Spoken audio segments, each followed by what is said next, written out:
Canal 9 Bio Televisión presenta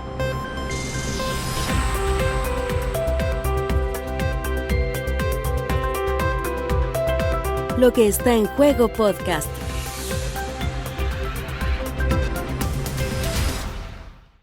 Bienvenido a Lo que está en juego, un programa de análisis político, de conversación y de opinión a través de Canal 9, Bio Televisión y nuestras plataformas en este podcast, donde estaremos conversando de esta tremenda semana con un cierre, además, broche de oro, podríamos decir, con todo lo que está ocurriendo en nuestra política. Saludamos de inmediato a Lucas Serrano, quien es académico de la Universidad de San Sebastián y director de Asuntos Públicos de Observa Bio. ¿Cómo estás?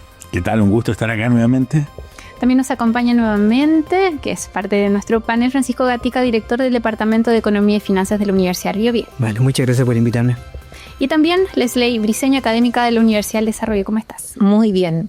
Bien intensa la semana. Bien intensa la semana, ya lo decía. Broche de oro, ¿por qué? Porque finalmente se logró lo que se veía súper complejo a inicios de este 2025, que era la unidad del oficialismo en unas primarias.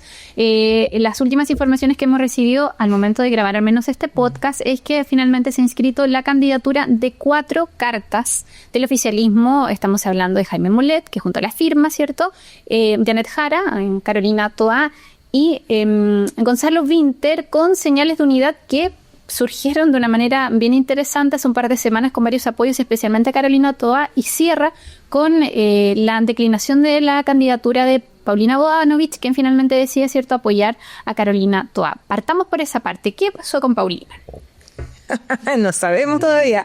No, pero a ver, lo conversamos también antes de partir esto y probablemente todos nosotros lo hemos conversado en otros contextos, de que la candidatura de Paulina Bodanovich no tenía un norte muy claro.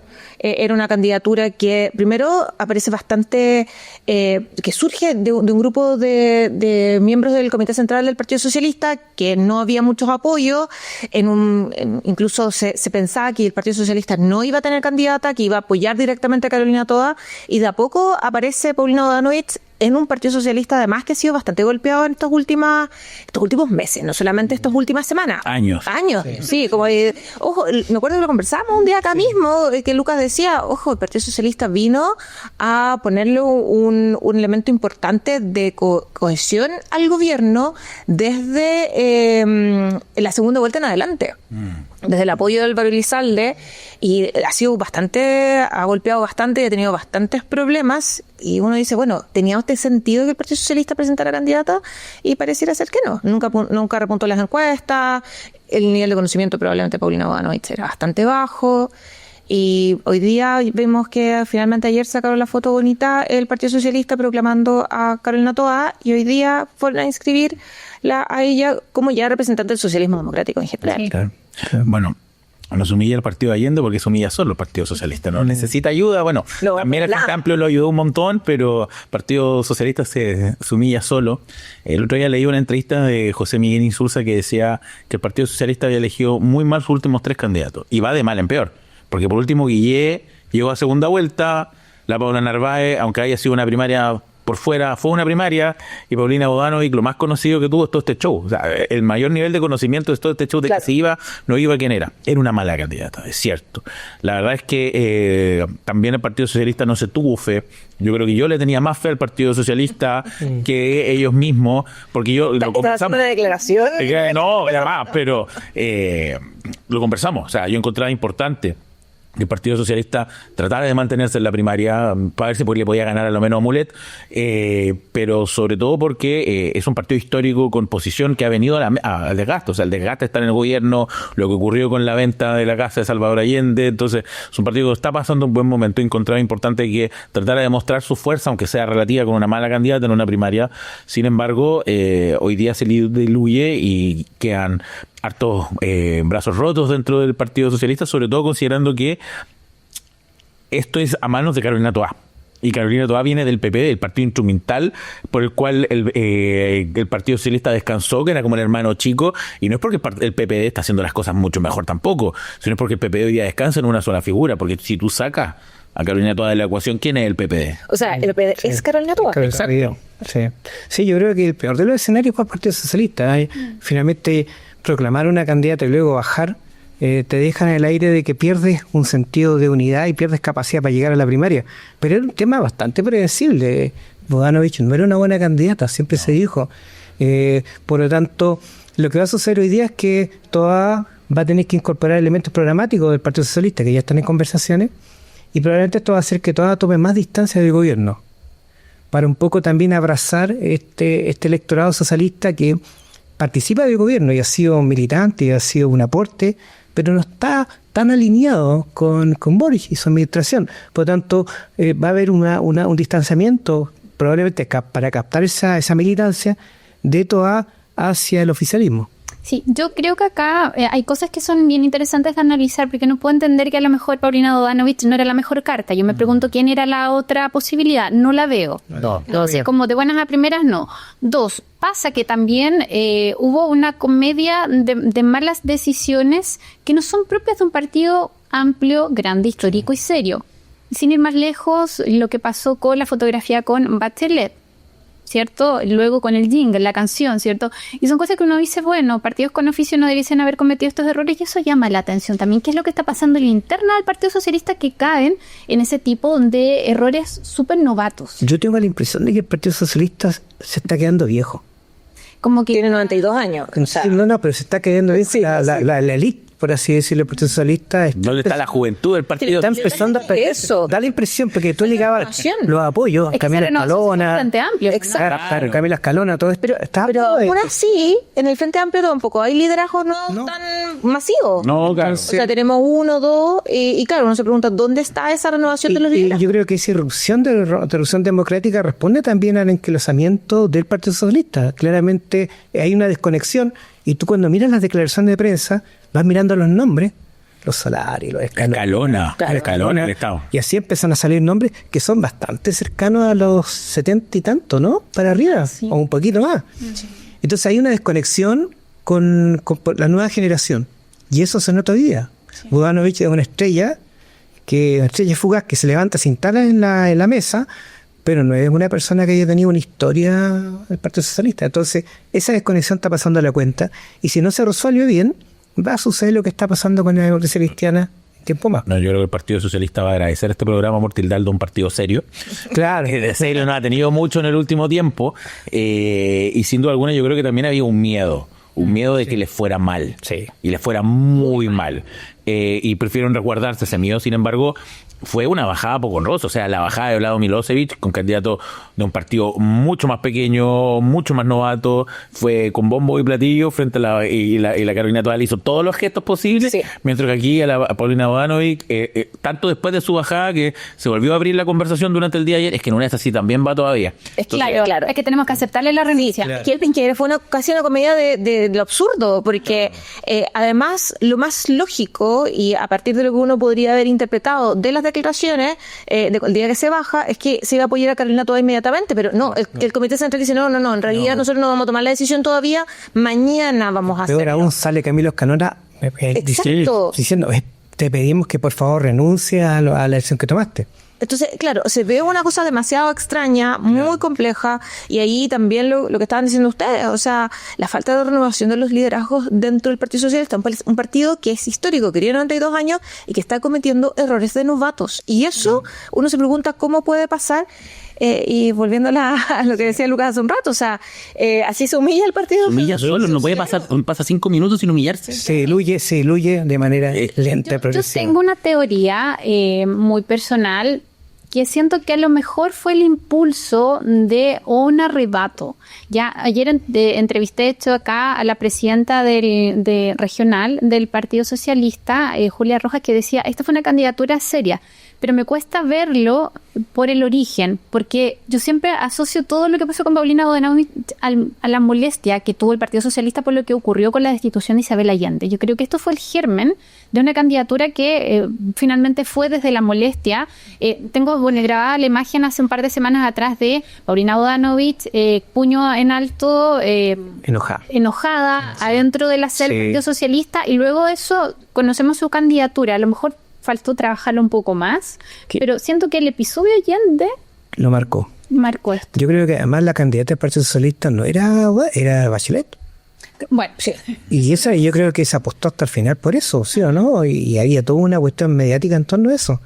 Bogdanovich sale un poco a llenar ese vacío y finalmente no cumple ese objetivo. Hay otros partidos que le está pasando. Eso mismo también. Claro, por eso hay otros partidos que está pasando lo mismo, donde el candidato no va y surge una candidatura un poco para llenar ese vacío.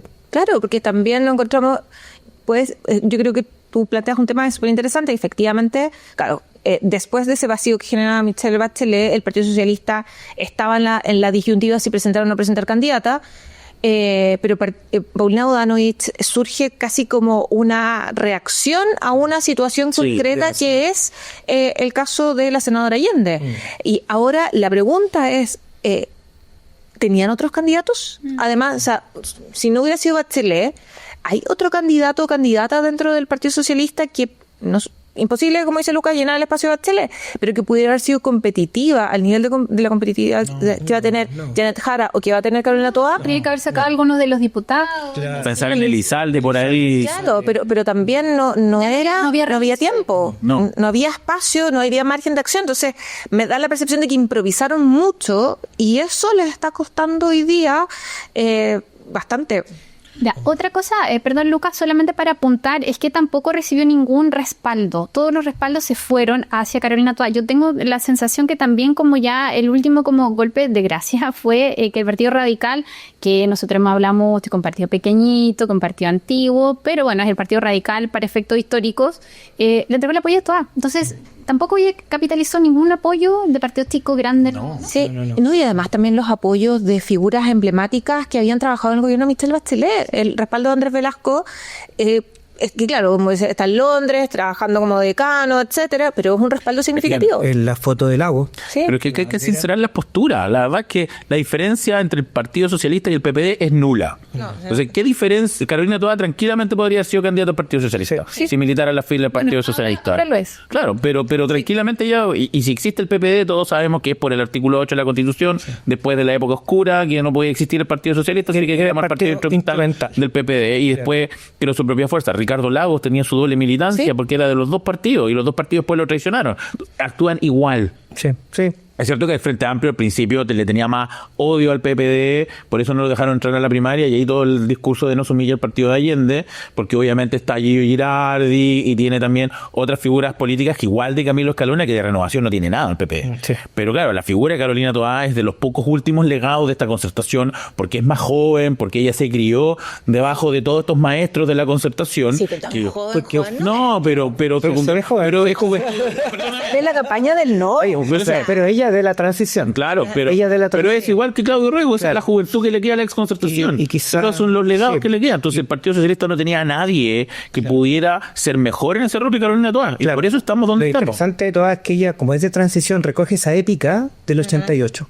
Sí, y eso sigue siendo el gran hito de la desconcertación. Y que saben que si uno ve las candidaturas, está supermercado el socialismo democrático con Apruebo Dignidad en estos cuatro rostros que vimos caminando hacia la inscripción en el CERVEL, pero yo siento que Carolina Toá hizo una jugada más estratégica de la que nosotros creíamos, incluso en este panel que tratamos de ver como con un poco más de como un dron, vemos la realidad en este panel, que ella capturó la esencia de la exconcertación de manera muy interesante. Yo ahora me pregunto, ¿quién falta en este cuadro? La democracia cristiana. Claro, pero la democracia cristiana se está diluyendo suave y lentamente, ¿vale? Esa es la diferencia. Ahora, claro, va a ser inevitable que veamos muchas veces el capítulo del dedo al lago y ella al lado, porque ella recoge esa transición, siendo joven, ¿se entiende, no? Siendo muy joven. Entonces, en la práctica, finalmente, sigue siendo el relato fundante de este grupo lo que pasó en el 88. Y va a ser inevitable. Es que claro, yo creo que hoy día algo que hace muy bien la izquierda, el progresismo, oficialismo, como le queramos llamar, es una llamada al orden muy de la concertación, muy de la derecha en los 90 entre REN y la UDI se sacaban los pelos, la concertación ordenadita, a pesar que Camilo Escalona por atrás le estaba diciendo a Gómez que estaba arruinando la concertación, todos con una sorpresa adelante y vamos para adelante. Y eso hoy día, en 5 minutos, lo hizo el oficialismo. La Bachelet lo llamó un desayuno y ahí están todos ordenaditos. Claro. Y claro, como dice muy bien Priscila, tenemos el espíritu de la concertación en Toá, tenemos el espíritu del Frente Amplio en Vinter, tenemos el espíritu del Partido Comunista, que siempre ha sido un poquito más díscolo, en Janet Jara y tenemos el espíritu del confeti que sobra en Jaime Mulet. Sí. Y que todo el resto. Algo tiene Mulet. Claro, que en combustible Mulet. Claro. Pero ahí está. Y eso obviamente deja fuera uno. El Partido Socialista no tenía un elemento diferencial para entrar en esa conversación. La Toa lo capitalizaba mejor, que es lo que estábamos planteando. Entonces, chao Partido Socialista. Y por otro lado, la democracia cristiana tiene que estar ahí. No sé. Debería estar ahí. Obviamente. Eso es algo que se van a estar preguntando, se están preguntando los demócratas cristianos. Si volvemos al rito fundante. Por supuesto, pero y la última incursión que fue Yarna Proboste también hacía un poquito de sentido, pero no sé si hacía un poquito de sentido yéndose al Frente Amplio y el Partido Comunista. Pero es que es esa democracia cristiana, la de Jasna Proboste, la que debiese estar, creo yo, en este cuadro. Pero esa Yarna Proboste hace pactos con el Partido Comunista, por ejemplo, después de la mala experiencia de la nueva mayoría, llegarían a ser tan a la izquierda la democracia cristiana, y ahí es donde creo que está la piedra de tope. Va a depender de cómo porque ahora ya sabemos cómo está armada la primaria, y lo interesante va a ser cómo, a partir de esto, se ven los resultados electorales, cómo se van a armar las listas parlamentarias. O sea, es que si la primaria gana Toa, la democracia cristiana yo creo que tendría ninguna. Exacto. Pero No va a tener. Pero si la gana Jara, no. No, pero de todas formas, lo que si el oficialismo hoy día quiere tener una fuerza importante en el Parlamento, en la próxima legislación, tiene que presentar una lista parlamentaria única, porque es la única ya la derecha va a ir en dos listas, claro. Una de Chile Vamos y la otra de Republicanos, Partido Social Cristiano y la Nueva Derecha, claro, y los Nacional Libertarios. La única estrategia para poder competir es lista única, porque nos recordemos que nosotros votamos por lista, y eso es algo que a algunos se les olvida. Ahora, yo les firmo aquí y ahora que van en dos. Sí, cóbrenme la palabra, pero yo les firmo aquí y ahora salimos. Sí, varios. Sí. Yo hice una encuesta, yo en el Noticiero Central estoy haciendo entrevistas con los presidentes de partido y he traído muchos. Y excepto, yo diría, el presidente del Frente Amplio, por ahí el Partido Comunista, que con esperanza creía que iban a ir en una, todo el resto me dice que van en dos. No, van en dos. Y por cálculo quiero que funcione. Entonces ahí hay que ver, la DC se va a unificar ¿con quién? ¿Con el socialismo democrático? En la lista, y en la otra lista del Frente Amplio con el Partido Comunista. Porque, ojo, o sea, después de lo que ocurrió hoy día, el Partido Socialista quizás ahora está pensando su lista parlamentaria y en cobrar esta situación. Eso es lo que te da Obvio, si la calculadora. Porque, por ejemplo, ¿qué pasa si aquí en la región del Biobío va la democracia cristiana con el socialismo democrático y el Partido Socialista? ¿Cómo le complica la vida a la otra lista que podría tener al frente? Porque tendría un Álvaro Ortiz, por ejemplo, porque tendría a Erika Edo como diputado en ejercicio, y podrían levantar otros nombres que podrían mermar a algún incumbente como Félix González. Entonces, o sea, las negociaciones hoy día es para participación de la campaña de Toa, para aspectos programáticos de la campaña de Toa, y además para ver la lista. Sí. Para continuar avanzando, y no quiero de nuevo que hablemos de la democracia cristiana, porque ya nos tienen que estar obviando. Las 5 personas que quedan en la democracia cristiana tienen que estar muy enojadas en ese momento. Hablemos de otro hito que se conoció este martes con Francesca Muñoz, diputada del Partido Social Cristiano por el Distrito 20, quien ha asumido la responsabilidad de ser candidata a primera vuelta de su colectividad, en desmedro de Rojo Edward, que todo indicaba que iba a ser finalmente el abanderado de ese sector.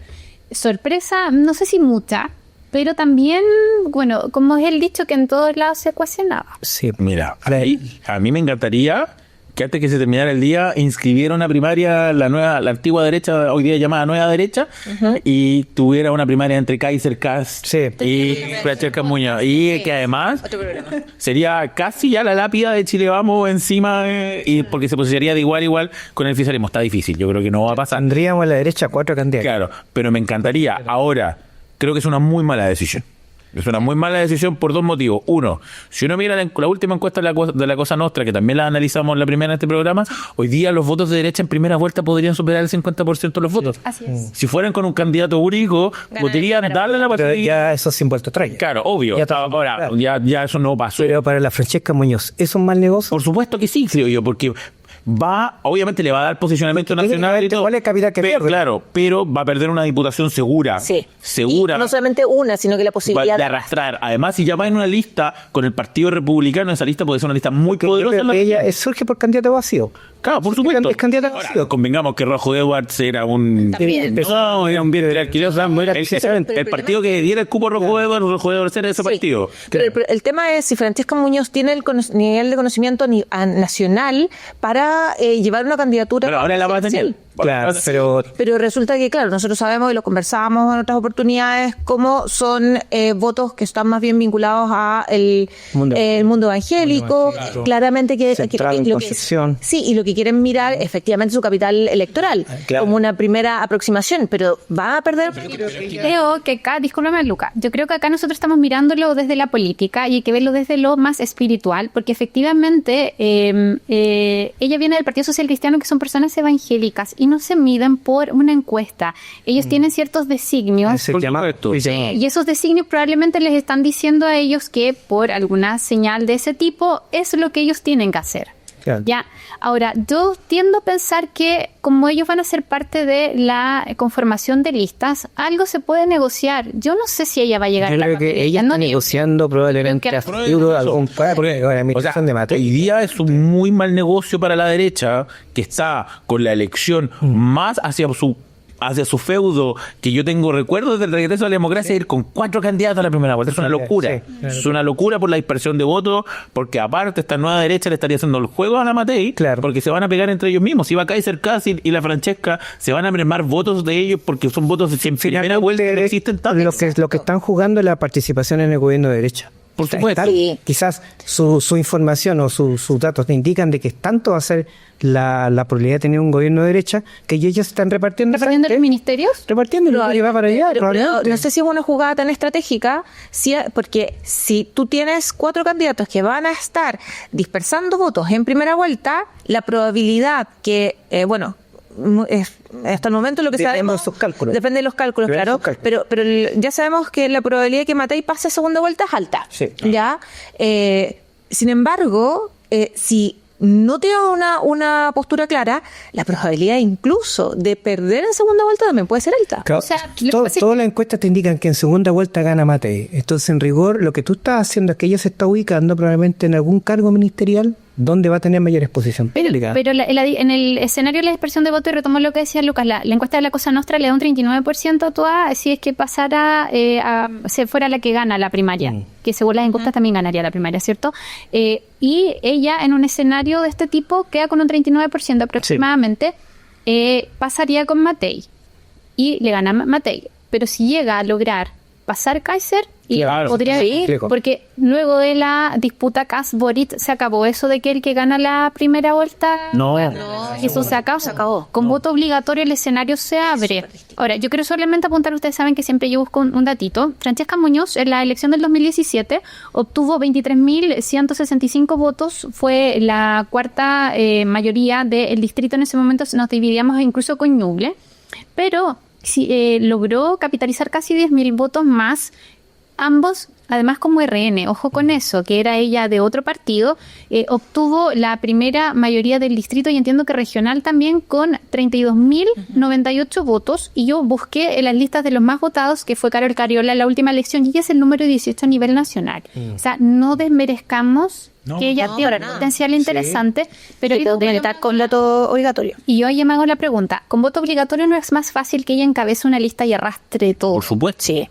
Ahora, Como diputada. para agregar un dato más, el candidato menos votado de la historia de una presidencial es Jocelyn Hall con 12.000 votos, que también acuña una frase que yo quiero sacar a colación en este momento, que es: la derecha gana a pesar de la derecha. O sea, la derecha se está haciendo el papel mucho más difícil. La derecha debería estar tomada la manito en este momento con una foto incluyendo todos los Como candidatos. lo que vimos del oficial. Claro, Exacto. para enfrentar a un gobierno que le es fácil pegarle, un momento donde la economía, la seguridad, que son temas que le quedan cómodos a la derecha, están en palestra, pero sus egos son incapaces de permitirle formular un proyecto común. Claro, pienso yo que quizá la cultura de partidos políticos en la derecha hoy día es mucho más inmadura de lo que tú puedes tener como cultura de partido político oficialismo. Porque son los partidos políticos los que te llevan, los que te bajan, como pasó con el caso de Bodanovich, porque el Partido Socialista lo bajó Bodanovich, esa es la verdad, no asistiendo a los encuentros, no sacándose la foto, no yendo a las reuniones, ¿cierto? Dejándola sola. Dejándola sola, Bodanovich se quedó sola. Pero son los partidos políticos, en función de su madurez, los que te dicen, sabes que ya, hagamos la primaria. Bien, aquí quizás la derecha, pues la emergencia que tiene, no tiene esa madurez política. Sí, pero lo conversábamos el programa pasado, el problema a la derecha para constituir primarias, finalmente. Es Porque, técnico. claro, lo conversábamos acá, no me acuerdo si fuiste tú o fue Lucas quien lo señalaba, pero tenía que ver con esto de, incluso, pero fue Lucas, que que en la primaria, por ejemplo, cuando Bachelet se presenta como candidata, Bachelet fue a primaria. Lo mismo que Sebastián Piñera también fue a primaria. Estamos hablando de figuras de expresidentes que se sumaron al juego, no un juego de lo ridículo, sino que el juego democrático de las elecciones primarias. Y la derecha le tiene miedo a esa competencia. ¿Por qué? Porque finalmente está en una posición, como dice Lucas, tiene todas las de ganar. Las probabilidades que el gobierno de derecha sea un gobierno de derecha el próximo año y de Evelyn Matei es altísima. Pero aún así no sabe ordenar bien sus fichas. Recién en estos días se nombraron los voceros de la campaña de Evelyn Matei. Pareciera ser que hay un poco más de orden. Sí. Pero todavía no se ve una unidad del sector, cuando efectivamente lo que va a pasar en la campaña, primero nos vamos a encontrar con que van a estar 2 meses invisibilizados porque la discusión política va a estar en las primarias del oficialismo. Y lo segundo es que cuando parte la campaña, ya se inscriban oficialmente las candidaturas en agosto, resulta que nos vamos a encontrar con que van a terminar pegándose entre ellos y no monopolizando la discusión política. Sí. Y eso hace un problema para ellos mismos. Me da la impresión de que la derecha tiene este problema de que su aproximación a la cosa pública sigue siendo injerencial. Entonces la figura del líder, del gerente, que finalmente no necesita votos, porque hay gente, ¿se entiende? Pero es muy mal negocio para la derecha llegar con 4 candidatos. Sí. Yo creo que eventualmente esto se va a ir diluyendo, sí, pero no va a ser en una primaria, que eso hubiese sido el espíritu competitivo, porque que llegue Kaiser, que llegue Kass, que llegue la Francesca Muñoz y que llegue la Evelyn Matei, aun cuando que yo creo que le asegura un paso a primera vuelta, a segunda vuelta de Evelyn Matei, los va a dejar muy bajos comparación con la feria de actual. Eso exige ordenar la... Estamos especulando, capaz y Rojo Edward punta firma, no tengo idea, porque él tenía muchas intenciones también. Bueno. Imagínate en ese esquema también va a estar Parisi, por ahí se levanta un outsider más, que puede salir a pelearle votos de centro a centro derecha y que puede dejar muy mal parado. Y una Kishi, el oficialismo va unido en una sola candidatura, no va a ganar en primera vuelta ni una posibilidad, pero va a sacar un 40% de los votos. Pero, lo dijo Matei cuando falló la cuestión de la primaria. ¿Sí? Dijo, oye, perdimos la oportunidad de salir en primera vuelta. Sí. O sea, ¿qué hago? ¿Me culpa todo? Perdimos algo ahí con los partidos políticos que están detrás, que no son... Podría haber ido con Chechirane. Ay, Luta, ponte serio. Ya, vamos a aprovechar lo que nos queda del programa para conversar de algo que yo hace rato quería instalar, que era tema seguridad. Es una preocupación que tengo yo como ciudadana Priscila Muñoz, que la discusión presidencial está permeada absolutamente por la seguridad. Entonces no estamos hablando de políticas públicas, qué va a pasar en educación, cómo proyectamos a Chile aquí al 2030. Me encantaría conocer eso, pero solo hablamos de seguridad. Y antes quiero hacer un apartado también de seguridad en torno a lo que ocurrió con la filtración de los audios de Miguel Crispi a su madre del Partido Socialista respecto de la casa de Allende. Parto como lo conversamos en pauta, ¿cierto? Como el apartado policial previo a entrar al tema de seguridad propiamente tal. Yo solo voy a decir que el partido de Allende se humilla solo, porque... Te lo vas a tatuar. Sí, pero es que no puede ser. O sea, no puede ser tantos errores con respecto al partido de Allende, y a mí aquí hay que ser serio. La ley es una sola para todos. Si nadie está sobre la ley, sea el asesor del presidente, sea el mismo presidente de la República, es cierto que hay resguardo. Pero si Crispi tenía el teléfono intervenido es porque tuvo que ver con el caso Fundaciones. Y de chiripa le encontraron el tema de la casa de Allende, que nuevamente es un error que es imposible que nadie haya sabido. Entonces, si aquí se cometieron falencias graves al aparato público, la Fiscalía tiene todo el derecho a investigar, da lo mismo que sea, de que el partido sea, y también el gobierno en estos momentos está subiendo un par de cambios en su crítica a la Fiscalía, no necesariamente el gobierno mismo, pero los partidos y los parlamentarios están saliendo a hacer una defensa corporativa que el día de mañana le puede pasar la cuenta. Y todos, pero yo creo que hoy día el tema está si se interviene o no se interviene el teléfono del presidente. Eso es el tema, y ahí está la limitación, ¿verdad? Incluso saluda al evento de seguridad nacional, y en conjunto de otros varios. Entonces, al parecer, hay también una incapacidad de la Fiscalía para manejar las filtraciones. Eso sí. Sí. Con esto, el caso de, lo de Miguel Crispi, la conversación con su madre. La diputada que tomada al presidente. Claro. También. O sea, también no es el primer caso. Y muchas otras cosas que hemos sabido por filtraciones finalmente, y no y ahí hay un problema con la Fiscalía. Sí, tenemos un tema de que la Fiscalía obviamente se está investigando por cómo y quiénes están filtrando. Yo me imagino que tiene que estar avanzando en eso, pero no puede ser que nosotros nos estemos enterando de cosas solamente por filtraciones. Pero comparto con lo que dice Luca. O sea, si aquí hay un mérito para haber intervenido el teléfono de Miguel Crispi, obviamente la Fiscalía también tiene que investigar, no solamente el caso Procultura, sino que también la información que se tiene ahora. El tema ahora también es algo que alguien ha dicho. ¿Por qué Miguel Crispi habla con ese tono con su madre, pero no es capaz de una conversación que además es política? Porque uno puede decir, ya, la mamá, yo puedo hablar de otro lenguaje, porque ella es una militante socialista. Sí. No es la mamá que yo le estoy diciendo, pucha, mamá, la pega, todo problema, ¿ya? No, es una militante socialista que está, y su hijo le está respondiendo también, pareciera, en tono de, yo soy asesor del presidente. ¿Por qué Miguel Crispi tiene ese tipo de conversaciones ahí y no es capaz de ir a la comisión Yo creo que ahí también hay como ya hasta el... Porque uno siempre le responde a la mamá, no sé. Que yo no sé, yo no hablo, yo no trato de Me da la impresión, pero que esto da también para teoría conspirativa, que incluso muchos creen que él sabía que esto se iba a filtrar. Como hay voces que dicen eso, por la manera en la que habla y se entabla esta conversación. Ahora, no somos quienes para decir eso, pero claro, da para la duda. Ahora, yo tengo la impresión que acá hay como dos aristas, que es efectivamente Isabel Allende sabía o no sabía, porque ella argumenta que ella no estaba en conocimiento, que era un error lo que se estaba haciendo, y por otro lado, el tema de las filtraciones es delicado, se está incurriendo también en la vida privada de las personas, así como se filtran cosas que pueden ser súper anecdóticas, finalmente se está filtrando la conversación privada de un hijo con una mamá, y creo que ahí la Fiscalía, en este caso Fiscal Nacional, tiene que tomar medidas. Yo vuelvo al tema de la filtración, porque esas filtraciones también afectan la construcción del proceso. Finalmente hay personas que probablemente tengan cierta cuota de responsabilidad y que están identificando mira, sabes que la investigación tiene esta lista y no me toca a mí, ¿me entiendes o no? Claro. Sí. Y sucede que la investigación es todo el proceso. Entonces, el cuidado de que se filtre es que yo puedo estar perjudicando el proceso en sí. Exacto. Yo solamente quiero decir dos cosas. Uno, cualquier estudiante de primer año de administración pública sabe que un funcionario público, ya sea una senadora o una ministra, no puede firmar y celebrar contratos con el Estado. Y Isabel Allende lleva mucho tiempo y tiene asesores pagados por todos nosotros, abogados, que supuestamente son muy capos, por lo tanto, no me compro eso de que es que no sabía que no se podía. Y además que el presidente tampoco supiera, no. Segundo, es cierto si el tema de las filtraciones.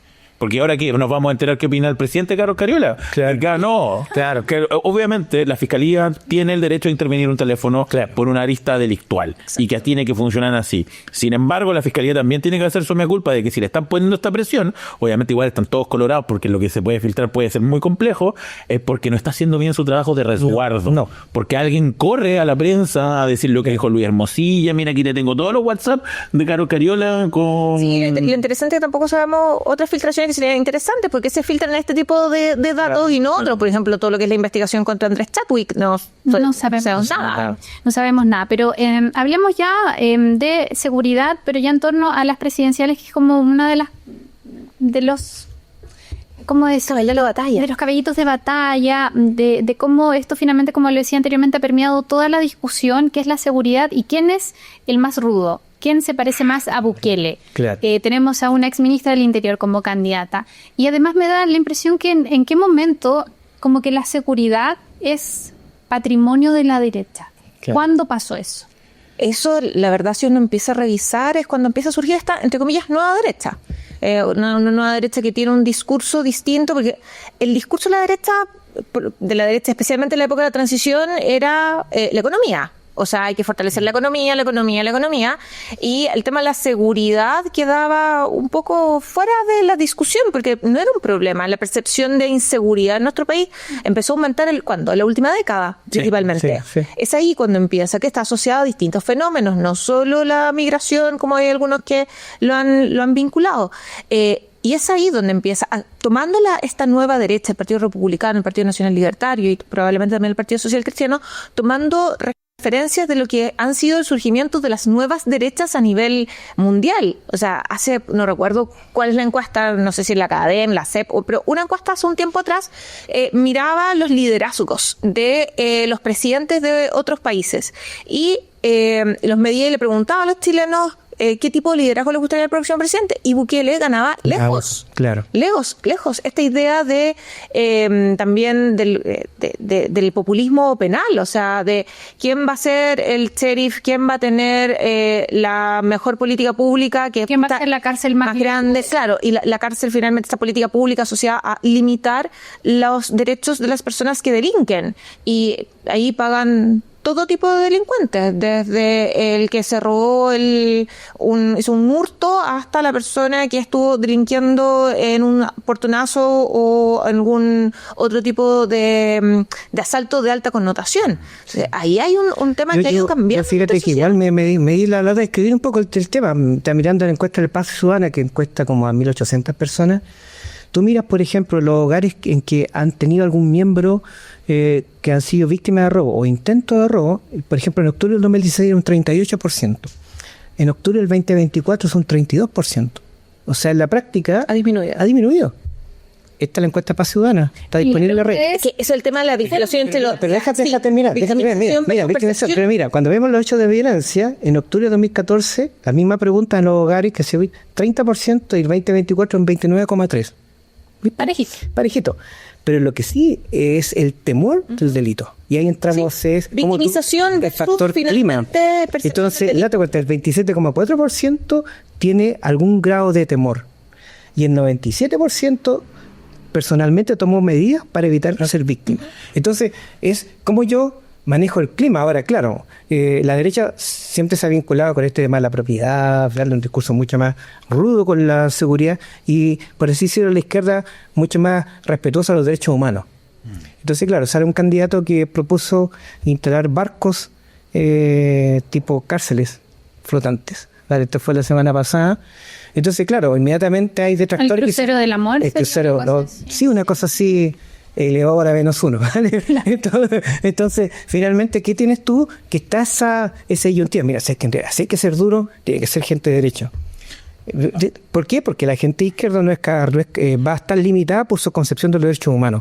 Pero también aquí hay que ser justos porque, sobre todo el gobierno actual, viene un movimiento social que es muy crítico con la fuerza pública. Claro, pero sí. Refundación de Carabineros. Claro, y que fue muy crítico en momentos donde la fuerza pública intervino, donde la izquierda, y digo más la izquierda progresista que la izquierda más institucionalizada, o sea, más la concertación no tanto, pero el Frente Amplio ha sido muy duro constantemente de Carabineros, mientras que por el otro lado la derecha, y sobre todo la nueva derecha, ha tenido un discurso muy pro Carabineros, muy pro seguridad pública. Obviamente la construcción de la izquierda es que la seguridad pública se logra con cohesión social. Claro. Y que para muchos eso es música, eso tengámonos un poncho y listo. En cambio, el otro lado, la seguridad pública se arregla con penas más duras, con más recursos en Carabineros. Es cierto que este gobierno ha hecho un montón, pero se ha visto súper incómodo haciéndolo por lo mismo con respecto a la seguridad pública. La discusión de las reglas de los usos de la fuerza. Pero la data te indica que los datos han ido a la baja. Claro, pero por supuesto, pero si yo te muestro un cuerpo descuartizado en las noticias, claro, por supuesto, me da lo mismo que estén entrando menos gente a robar a la casa. Entonces está la ficción versus la realidad, eso es lo que dice la percepción versus el dato duro, sobre todo. Perdón, Luca, ¿no habrá un problema comunicacional del gobierno de comunicar lo que está haciendo? Es que esto ya no va más allá del gobierno. ¿Por qué? Porque el gobierno, los datos empíricos nos dicen desde la Secretaría de Prevención del Delito que efectivamente los homicidios han disminuido, que ha disminuido la delincuencia, que siguen siendo igual de violentos o incluso más violentos, pero la ciudadanía no le cree al gobierno. El otro día un Ceremi dijo que Chile era más tranquilo que un vaso de leche. ¿Qué le pasó a ese Ceremi? Le costó el cargo. Le costó el cargo. Porque hoy día las personas tienen miedo porque los delitos de alta connotación social, las descuartizaciones, los balazos, etcétera, han ganado un lugar mucho más preponderante porque no se informan tampoco por canales oficiales. Claro. Pero sí, mira, piensa, un comentario súper personal, WhatsApp de las juntas de vecinos, WhatsApp del edificio. Ya probablemente todos nosotros los parecemos. Lamentablemente estamos. Sí, estamos. Resulta que por lo menos unas 3 o 4 veces por semana en el WhatsApp del barrio señalan, no, es que sintieron el tiroteo. Y no así como que... Pero yo recuerdo una vez haber conversado con ella y decía, ¿pero qué tiroteo? No, sí, hubo un tiroteo en tal sector. Y bueno, ¿se vieron las casquillas y las balas? No, porque se los llevaron. Entonces, son tan ordenados los delincuentes que si llegan los casquillos las balas. Obviamente no son tiroteos. Yo quiero proponer aquí más adelante que hablemos de posverdad también, porque me parece muy interesante plantearlo. Sí. Yo quiero solamente apuntar una cosa y lo de la palabra Francisco, es que me llamó también la atención cómo reaccionaron los candidatos presidenciales a estos videos que se dieron a conocer, 6 o 7 videos de Claudio Crespo, quien está siendo sometido a juicio por haber dejado ciego a Gustavo Gatica, ¿cierto? Y también tiene otros casos relacionados con violación de derechos humanos en pleno estallido social, y fue tan diferente la reacción, muchas personas muy ofuscadas porque efectivamente usó esta idea de te vamos a sacar los ojos, le dice a un detenido, es muy violento, y aún así sectores de la ultraderecha salieron a defenderlo, versus por ejemplo Janet Jara, que reaccionó muy molesta. Yo no voy a entrar en la discusión de los derechos humanos porque eso ya lo hemos hecho bastante acá, pero me llama la atención cómo no encontrar una media entre las dos cosas, es decir, eso está bien lo que hizo. Sí, lo que pasa es que estamos muy pronto de lo que pasó el 2018, el 2019. Sí. 2019. Todavía hay actores que eso les marca una distancia, una posición. Entonces, claro, yo creo que está muy pronto para tener una mirada intermedia. Yo creo que eso te obliga a decir, ¿estás de acuerdo o no estás de acuerdo? En mi caso hay una polarización. Finalmente lo que tú tienes con las declaraciones es que se pone en evidencia la polarización que hay en este tema en los candidatos. Sí, pero además también hay frases que son espantosas, como por ejemplo cuando alguien viene y le dice a Crespo que había alguien que se estaba quemando, y dice que se queme. O sea, recordemos también lo que fueron las violaciones de los derechos humanos durante quemados. Y yo creo que mucha gente hizo el paralelo entre las declaraciones, para así decirlo, a favor de lo que se planteaba y lo que hizo Matei diciendo, ¿sabes qué? Esta muerte es inevitable. Nuevamente entramos en la lógica. ¿Cómo respetamos los derechos humanos y cómo los autogobernamos? ¿Cierto? Y sigue siendo un punto de... Pero es que también hay que pensar que los sectores políticos están respondiendo también a su votante. Claro. Sí. Porque hay votantes y hay gente que vio el video de este señor y le pareció perfecto. Claro. Claro, y era lo que había que hacer la guerra. Claro, y además era un momento donde cada día no se veía sobrepasado, estaba bajo contingente, entonces era la forma de poner orden. Y obviamente el otro lado que considera que es una atrocidad. Entonces, ahí es donde llega el comentario de Priscila. Es imposible encontrar un mundo negro. No, y más que sea muy pronto. O sea, hay gente que todavía no se pone de acuerdo en la guerra civil. Entonces, todavía claro, entonces, para ponernos, si algo no sabemos hacernos este país es ponernos de acuerdo. O sea, nos alineamos cuando hay una emergencia. Entonces, ocurre, obviamente, que va a ser un nuevo tema de materia contingente con respecto al uso de la fuerza y los derechos humanos, pero en un contexto que, a propósito de lo que hablábamos recién, donde parece haber un hambre de más fuerza, parece muy hambre de gente de aplaudir, precisamente decir, esto es lo que falta, esta es la mano dura que falta, porque es precisamente el espíritu de Bukele llevado a... Bukele, y te aseguro que si él llega a la papeleta, gana una elección. O sea, si el diputado, te aseguro que está sentado... Los organismos de derechos humanos están encima de Bukele. Claro. Están encima de Bukele. Pero no sirven de nada. Sí, porque no empiezan menos que un... Claro, pero hay un porcentaje de gente que probablemente está encerrado ahí y que efectivamente... No debería. No debería. Uy, siempre cada rastra al final. Claro. Sí. Por eso yo propongo que más adelante nos comprometemos con quienes nos ven y nos escuchan de hacer algo relacionado, un programa relacionado con la posverdad. Me parece interesante, porque muchas personas que les preguntan, ¿le gustaría un Bukele? Sí. ¿Usted estaría disponible a renunciar a algunos derechos? Dicen sí, pero cuando te plantean qué derechos tú, ahí ya te has que realizar con lo que pasa con este estado de los estados de excepción constitucional. ¿Cuál es el más gravoso? Estado de sitio. La gente sí, estado de sitio ya, pero usted sabe que no va a poder salir. Ya no me gusta. En mi patio no. Claro, y que me pueden detener por sospecha y sin ningún tipo de garantía. No les gusta, ¿no? Yo creo que falta mucha información. Lo que pasa es que uno cree que no le va a pasar a uno. Claro. Que uno es un buen ciudadano. Lo que le va a pasar es al lumpen que está al frente. No, claro, el problema es que cuando uno ya no responde a los intereses de las personas que controlan el estado de sitio. Entonces, y uno se convierte entre comillas, en ese enemigo del Estado. Claro, y ahí es donde, porque claro, probablemente todos nosotros decimos, sí, hay ciertas situaciones que ocurren, incivilidades, delitos que hemos estado sumamente de acuerdo que no pueden estar dentro de nuestra sociedad, el robo, el asesinato, etcétera. Pero ¿qué pasa si a alguien se le ocurre, voy a poner un ejemplo ridículo, no, es que en realidad las personas de tales características, por ejemplo, si es bien ridículo, las personas que miden menos de 1,70 m, no pueden participar en nada. Esas personas tenemos que limitar los derechos. ¿No nos va a gustar? En política pública hay un dilema que todo el mundo quiere cárceles, todo el mundo quiere cárceles, pero nadie le cree cerca. Nadie cree en eso común en la cárcel. Entonces, claro, pensamos, nuestra manera de pensar en lo común es bastante limitada. Sí, se nos está acabando el tiempo, no puedo creer cómo pasó tan rápido, pero decir que vamos a seguir hablando de seguridad. Creo que hay temas pendientes, todavía no hemos podido conversar sobre la Seremi de Seguridad Pública. Sí, nuevo ministerio. Este nuevo ministerio que la No, la cajita de cartón. que no sabemos realmente ¿Cómo Está funcionando. ¿Está funcionando? te va a funcionar. ¿Sí? ¿En serio? Ah, Era la acá. Pero bueno, vamos a despedir a Lucas Serrano, académico de la Universidad San Sebastián, director de Asuntos Públicos de Observa Bio. Muchas gracias, Lucas. Gracias. Muchas gracias, Francisco Gatica. Nunca alcanzó a despedirlos completos. Así que, director del Departamento de Economía y Finanzas de la Universidad del Bio. Muchas gracias. Ya les doy Briseño, académica de la Universidad. Muchas gracias. Y a ustedes, gracias por su sintonía, por sus comentarios. Esto es lo que está en juego. Es un año donde muchas cosas están en juego. Vamos a seguir, por supuesto, más adelante con más temas. Que esté bien, hasta pronto. Canal 9 Bio Bio Televisión presentó